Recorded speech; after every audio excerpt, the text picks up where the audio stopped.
മരിക്കുന്ന നിമിഷം പോലും പ്രതികാരം ചെയ്യുമെന്ന് നീലാംബരി ശപഥമെടുത്തു. പടയപ്പയുടെ രണ്ടാം ഭാഗത്തിന്റെ കഥ പൂർത്തിയായി. ആരാധകർക്ക് ആവേശമായി സൗന്ദര്യ രജനീകാന്തിന്റെ പ്രഖ്യാപനം. സൂപ്പർ സ്റ്റാർ രജനീകാന്തിന്റെ കരിയറിലെ എക്കാലത്തെയും വലിയ ബ്ലോക്ക് ബസ്റ്ററുകളിൽ ഒന്നായ പടയപ്പയ്ക്ക് രണ്ടാം ഭാഗം വരുന്നു. ചിത്രത്തിന്റെ കഥ രജനീകാന്ത് തന്നെ എഴുതി പൂർത്തിയാക്കിയതായി മകൾ സൗന്ദര്യ രജനീകാന്ത് വെളിപ്പെടുത്തി. ഇന്ത്യാഗ്ലിറ്റ്സിന് നൽകിയ അഭിമുഖത്തിലാണ് ആരാധകർ ഏറെ ആവേശത്തോടെ കാത്തിരുന്ന ഈ വാർത്ത സൗന്ദര്യ സ്ഥിരീകരിച്ചത്. രജനീകാന്ത് തന്നെ തിരക്കഥാകൃത്ത് പടയപ്പ 2ന്റെ കഥ രജനീകാന്ത് പൂർത്തിയാക്കിയെന്നും അത് അതിമനോഹരമായിട്ടുണ്ടെന്നും സൗന്ദര്യ പറഞ്ഞു. എന്നാൽ ചിത്രം ആര് സംവിധാനം ചെയ്യുമെന്ന കാര്യത്തിൽ ഇതുവരെ തീരുമാനമായിട്ടില്ല. നിലവിൽ നെൽസൺ ദിലീപ് കുമാർ സംവിധാനം ചെയ്യുന്ന ജയിലർ 2ന്റെ തിരക്കുകളിലാണ് രജനീകാന്ത്.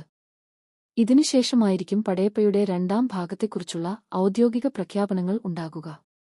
നീലാംബരിയുടെ പുനർജന്മം.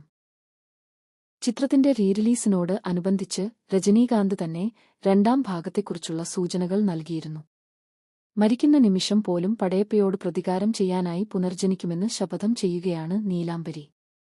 ആ കാഴ്ചപ്പാടിലായിരിക്കും രണ്ടാം ഭാഗം ഒരുങ്ങുക എന്നായിരുന്നു അദ്ദേഹത്തിന്റെ വാക്കുകൾ. രമ്യ കൃഷ്ണൻ അവതരിപ്പിച്ച നീലാംബരി എന്ന അക്കനിക് വില്ലൻ കഥാപാത്രത്തിന്റെ തിരിച്ചുവരവാകും രണ്ടാം ഭാഗത്തിന്റെ പ്രധാന ആകർഷണം.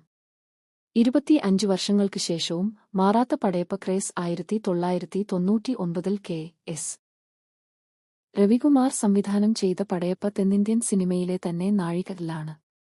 രജനീകാന്തിന്റെ 75 ജന്മദിനത്തോടനുബന്ധിച്ച് ഡിസംബർ 12 ചിത്രം വീണ്ടും തിയേറ്ററുകളിൽ എത്തിയപ്പോൾ വൻ വരവേൽപ്പാണ് ലഭിച്ചത്. തന്റെ കരിയറിൽ സ്ത്രീകൾ ഇത്രയധികം തടിച്ചുകൂടിയ മറ്റൊരു സിനിമ കണ്ടിട്ടില്ലെന്ന് രജനീകാന്ത് തന്നെ സാക്ഷ്യപ്പെടുത്തിയിരുന്നു.